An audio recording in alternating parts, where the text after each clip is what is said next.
ಆತ್ಮೀಯರೇ ನಮಸ್ಕಾರಗಳು. ನಿನ್ನೆ ಗೋಕಾಕ್ ತಾಲೂಕಿನ ಗಿಳಿ ಹೊಸೂರಿಗೆ ನಮ್ಮ ಕಣಗಾವದಲ್ಲಿ ಕನ್ನಡ ಶಾಲೆ ಈಗ ಹೈಸ್ಕೂಲ್ ಕ್ಲಾಸ್ಮೇಟ್ ಸತೀಶ್ ಡಬ್ನವರಂತ ರೇಷ್ಮೆ ಇಲಾಖೆಯಲ್ಲಿ ಅಧಿಕಾರಿಗೆ ನಿವೃತ್ತಾಗಿದ್ದಾರೆ. ಅವರ ಹೊಸ ಮನೆ ಉದ್ಘಾಟನೆ ಇತ್ತು, ಗೃಹ ಪ್ರವೇಶ. ಅವರ ಜಾನಪದ ಕಲೆಯ ಬಗ್ಗೆ ಇರುವಂಥ ಪ್ರೀತಿಗೂ ನನಗೆ ಖುಷಿಯಾಯಿತು. ಎಲ್ಲರೂ ಸಾಮಾನ್ಯ ಮನೆ ಉದ್ಘಾಟನೆ ವಿವಾಹಗಳಲ್ಲಿ ಆರ್ಕೆಸ್ಟ್ರಾ ಸಂಗೀತ ಸಮಾಜ ಕರೆಸಿ ಮಾಡ್ತಾಯಿದ್ರೆ ಇವರು ಡೊಳ್ಳಿನ ಪದಗಳನ್ನು ಡೊಳ್ಳು ವಾದ್ಯ ನುಡಿಸೋದನ್ನೆಲ್ಲ ಇಟ್ಕೊಂಡಿದ್ದರು. ಇದಕ್ಕೆ ಕಾರಣ ಅವರ ತಂದೆ ಕೂಡ ಡೊಳ್ಳಿನ ಪ್ರಸಿದ್ಧ ಕಲಾವಿದರು. ಸುಮಾರು 80 ವರ್ಷ ಡೊಳ್ಳು ಹಾಡೋದರಲ್ಲಿ ಬಾರಿಸೋದರಲ್ಲಿ ಅವರು ಶ್ರಮಿಸಿದ್ದಾರೆ. ನೂರಾರು ಕಲಾವಿದರನ್ನು ಬೆಳಕಿಗೆ ತಂದಿದ್ದಾರೆ. ಆದ್ದರಿಂದ ನಿನ್ನೆ ಅಲ್ಲಿ ನಡೆದಂಥ ಒಂದು ಕಾರ್ಯಕ್ರಮವನ್ನು ತಮಗೆ ತೋರಿಸ್ತಾ ಇದ್ದೀನಿ.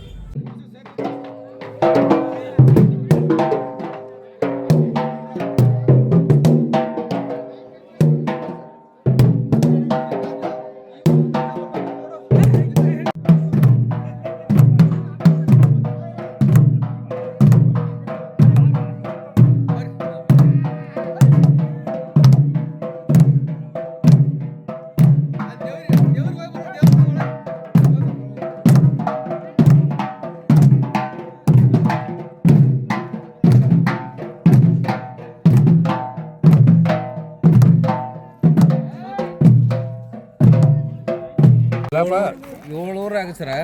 ನಮ್ಮ ಡಬ್ನವ್ರ ಮಿಡ್ತಾನ ಗಿಳಿ ಹೊಸೂರ ಡೊಳ್ಳು ಬರ್ಸಕ್ ಅಗದಿ ಪ್ರಸಿದ್ಧ ಇದ್ರಿ. ರಾಮಪ್ಪ ಡಬ್ನವ್ರ ಬರ್ತಿದ್ದು, ಆನಂತರ ಲಕ್ಷ್ಮಪ್ಪ ಡಬ್ನವ್ರ ಅಂತೇಳಿ ನಮ್ಮ ಅಪ್ಪಾರ್ರಿ, ಆನಂತರ ಭೀಮಪ್ಪ ಡಬ್ನವ್ರ ಅಂತೇಳಿ ನಮ್ಮ ಕಾಕಾರಿ ಇವ್ರ ಅಪ್ಪಾರ್ರಿ. ಇವ್ರ ಹೆಸರು ಸಿದ್ದಪ್ಪ ಡಬ್ನವ್ರು ಅಂದ್ರೆ ನಿಮ್ಮ ತಂದೆಯವರ, ನಿಮ್ಮ ಕಾಕಾರ.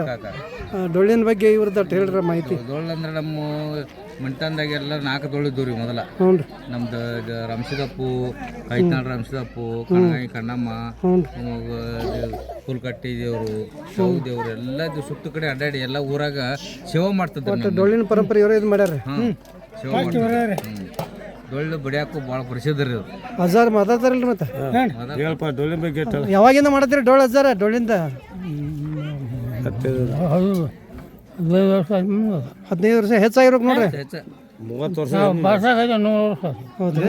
ಅವಾಗ 15 ವರ್ಷ ಇದ್ದಾಗಿಂದ ಬರ್ಸಕತ್ತ. ಅವಾಗಿಂದ ಈಗ 80 ವರ್ಷ ಮಾಡಕ್ಕೆ. ಆಯ್ತಾಯ್ತು, ಚಲೋ ಮಾಡಿದೇವ್ರ.